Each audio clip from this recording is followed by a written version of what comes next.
Brought to you by TechnoSpark 20 series smartphones.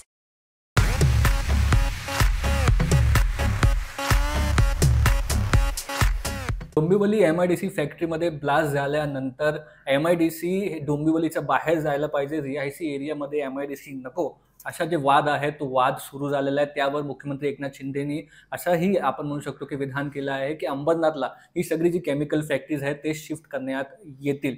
तर आपल्यासोबत जोडले गेले देवेंद्र सोनी, जे चेअरमॅन आहे अंबरनाथ कल्याण मॅन्युफॅक्चरिंग असोसिएशनचे. तर कालची घटना तर तुमच्या लक्षात आलेली आहे, पण आता हे सांगण्यात येत आहे की हे जे केमिकल फॅक्टरीज आहेत ते रहिवासी परिसरात आहे, रहिवाशांना धोका आहे, म्हणून ही केमिकल फॅक्टरीजला शिफ्ट करायला पाहिजे इथून. ॲक्च्युली MIDC डोंबिवलीत इथे 1965 साली इथे आलेले आहेत आणि तेव्हा 4 रस्त्यापासून पर्यंतच रेसिडेन्स होतं, स्टेशनचे 4 रस्त्यापर्यंत. ते 1.5 किलोमीटर तिच्या पुढे बफर झोन होता MIDC आणि रेसिडेन्समध्ये. नंतर वेळेस जेव्हा MIDC चालू झाली तर आज आम्ही इथे डेव्हलपमेंट झाल्यानंतर म्हणजे डेव्हलपमेंट ऑथॉरिटी जे आहेत, जे परमिशन देत आहेत, त्यांनी ते बघितलं पाहिजे होतं की ते MIDC आहे, ते ॲक्सिडेंट होण्याची शक्यता आहे, त्यांनी ती परमिशन द्यायला नको होती ती, पण ते सगळ्यांनी दिलेली आहे. आणि आज एवढं डेव्हलपमेंट करून सगळ्या इंडस्ट्रीची हे सगळ्या परिस्थिती अशी करण्यात धोक्यात घातलेली आहे. इव्हन इंडस्ट्रीजची किंवा रहिवाशांची दोघांची परिस्थिती धोक्यात अधिकाऱ्यांनी ज्यांनी परमिशन दिली त्यांनीच हे सगळं केलेलं आहे.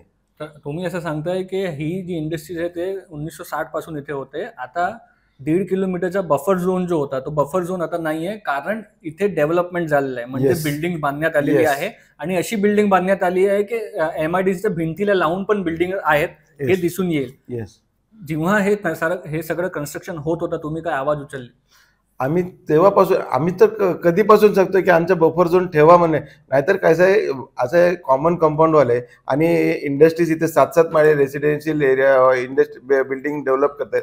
तर इंडस्ट्रीजनी जर 30 मीटरची चिमणी लावतात, मग ती किती मोठी करावी, त्यांचा धूर त्यांच्या घरात जाणारच आहे.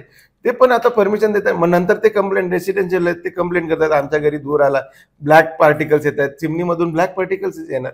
पण आता ते पण आम्ही सगळ्या रेसिडेन्शियल जवळ आल्यामुळे आम्ही इंडस्ट्रीजने तो कॉस्ट बेअर करून ते सगळे वेट स्क्रबर वगैरे सगळे लावून ते पूर्ण चिमणीमधून निघणारे ब्लॅक पार्टिकल्स वगैरे सगळे बंद केलेले. ते पूर्ण ॲक्च्युली इंडस्ट्रीजला एक आहे ना की इंडस्ट्रीज जेव्हा असते ना त्यांना रेव्हेन्यू जनरेटिंग एक स्टेटमध्ये हा असतो.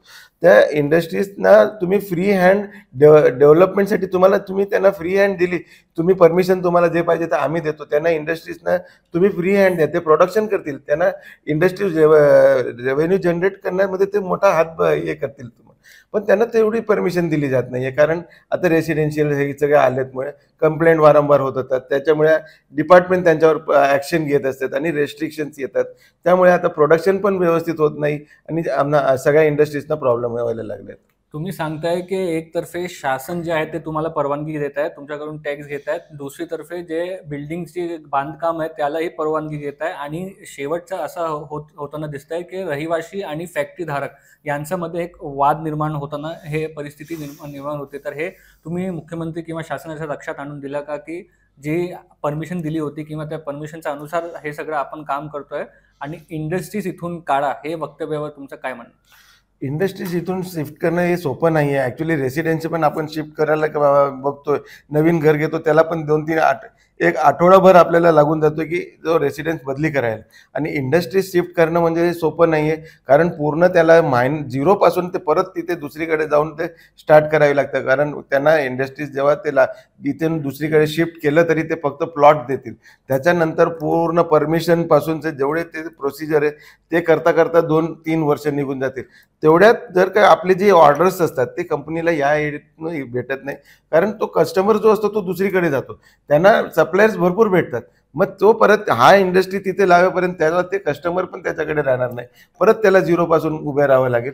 आणि तो कदाचित आता या वयात त्याला जर आता आम्ही इथे जे आलो ते 65 मधून जे आहेत ते आता सगळे सिनियर सिटीजन झालेले आहेत, तो त्याचे सेकंड जनरेशन असेल तर कदाचित तिथे शिफ्ट करण्याचा विचारही करेल. पण जर का जुनेच जर का असेल त्यांनी तो तिथे कशाला आता या वयात शिफ्ट करणार. तो फक्त एवढंच करणार की फॅक्टरी आहेत ती विकून ते जेवढे आहेत ते एफडी मध्ये टाकून ते रिटायर लाईफ देईल. सध्या पण परमिशन देण्याचं काम सुरू आहे. पीएपी प्रोजेक्ट एमआयडीसी मध्ये येत आहेत का? येस, अजूनही चालू आहे. आम्ही त्यांना एमआयडीसीना वारंवार सांगतोय की तुम्ही त्या भिंतीला लागून तिथे एक कंपनी आहे, तुम्ही बघाल तर तिथे कमी 100 ते 150 टन स्टोरेज केलेले त्यांनी इम्पोर्ट करतो तो मटेरियल. त्याच टँकच्याच बाजूला त्यांनी पीएपी प्लॉट अलॉट करण्यात आलेले आहे. नाला आणि एमआयडीसीच्या भिंतीच्या वरती मधोमध जी जागा त्यांना ऍक्च्युली ट्री प्लांटेशनसाठी आहे तो प्लॉट त्यांना पीएपीला अलॉट करण्यात आलेले आहे. ठीक आहे. अमुदान जे फॅक्टरी आहे त्याच्यावर बोलूया. त्याच्यात बॉयलर नव्हता, रिएक्टर होता. ती काय काम करणारी फॅक्टरी आहे आणि कशामुळे तुम्हाला वाटतंय प्रायमाफेसी हे ब्लास्ट झालंय?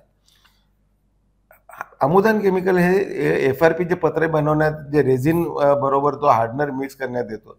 तो हार्डनर मिक्स केल्यानंतर ते FRP चे पत्रे बनतात. ही कंपनी हार्डनर बनवणारी कंपनी होती आणि ती एक्झोथर्मिक रिएक्शन असताना ते कंट्रोलमध्ये ती रिएक्शन झालं पाहिजे होतं. त्याच्यात कदाचित किंवा कंट्रोल करताना किंवा त्याच्यात काय रनअवे रिएक्शन झालं असेल त्याची शक्यता असू शकते. ते आता ॲक्च्युली तिथं कोण आता कंपनीमधला कोण माणूस भेटला असेल किंवा टेक्निकल एरर आहे की ह्युमन एरर आहे ते कोणाला त्यांनी आपल्याला सांगितलं असतं. पण अजूनपर्यंत कोण आपल्याला इंडस्ट्रीजमधले कोण भेटले नाही म्हणून ते सांगता आता आपण सांगू शकत नाही. ठीक आहे. तर ह्याचे जे मालक आहेत त्यांच्यावर केसेस झालेला आहे पण ते बेपत्ता आहेत, त्यांच्याकडून काही संपर्क होत नाहीये. काय सांगणार असेल तुम्ही?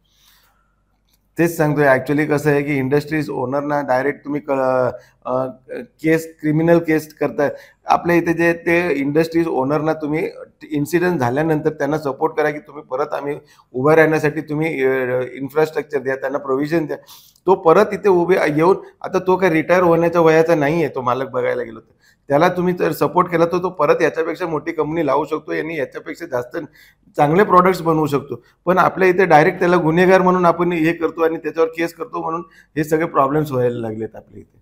ठीक आहे. तुम्ही सांगाल त्यांना की पोलीस समोर यायला पाहिजे, सहकार्य करायला पाहिजे? हो, मी सांगेन ना त्यांना नक्की जायला पाहिजे. कारण आपण इंडस्ट्री उद्योजक आहोत. इथे काय आपण चोरीमारी काय करत नाही. आपण ऑफिशियली इथे प्रोडक्शन करतो आणि रेव्हेन्यू जनरेट करतो आपण गव्हर्नमेंटसाठी. ठीक, धन्यवाद. तर आपण म्हणू शकतो की कालपासून जे एक सुरू आहे वाद, त्याच्यामध्ये एक दुसरा जे अँगल आहे ते आपण इथे मुंबई तकवर तुमच्या समोर आणलं आहे की रहिवाशी वस्ती जी आहे ते नंतर आलेली आहे. 1960 पासून MIDC जे आहे ते इथे होती. बफर झोन जो आहे तो बफर झोन ओलांडला गेला आणि त्यावर बिल्डिंग्स बांधली गेली. त्याला परमिशन कोणी दिली? प्रशासनाला माहिती होता की इथे MIDC आहे. हे सगळं बघता आपण म्हणू शकतो की अशा वाद दिसत आहेत की इंडस्ट्रीजचा हिताचा बघावा की इथे राहणाऱ्या रहिवाशांचा. कॅमेरा पर्सन साई प्रसाद पाटील सोबत मिथिलेश गुप्ता, मुस्तफा शेख, आज तक.